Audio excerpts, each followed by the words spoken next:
এক সেকেন্ডও না। ও চল, আরে কাসম চল। আমার ঘাসের বস্তা না দিলে আমি এক পাউন্ডের বলানে এই দেখেন আমি ঘুমাচ্ছি, আমি ঘুমাবো তোরা বসে থাকবি। ওই বস্তায় তো ওর হাতে রে, ওই গোলাকাটার হাতে। ওই বস্তার ভিতরে কাল্লা ঘুরে ঘুরে কান্দে ঘুরে বেড়াচ্ছে।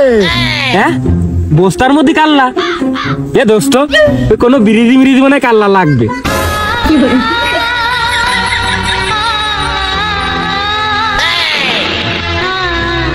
না রে, হতেও পারে। ও যখন এত করে করছে ওই মনে করছে এখন কয়দিন আগে বন্যা টন্যা হইলো না, মেলা ব্রিজ ট্রিজ ভেঙে গেছে, ওসব ব্রিজের কাজ টাজ হবে, কাল্লা লাগতেও পারে। যদি গোলাঘাটা লিগালে মাঠে থাকে চুপিসারে হাঁটতে হাঁটতে সেনাবাহিনীর কমান্ডো ট্রেনিং এর মতন চলে যাবো, ভর্তিও ঠিক পাবে না। আমার আবার এইসব বিশ্বাস হয় না তো। তারপরে তো তোরা যখন করছিস তাহলে চল তাই ওই চোর পুলিশ খেলার মতো একটু মজা হবে না, চল চলে আই, বুঝছিস? তাহলে শুরু করে দিলাম। আর আজকে তো মনে কর যে তোর হোল কমান্ডার মনে করবি আমি। হ্যাঁ ভাই ভাইস নে জন্য দেখিস কাফির জন্য আমার পায়ে বাতাস নে, ওটার জন্য ভাই ভাইস নে কেউ।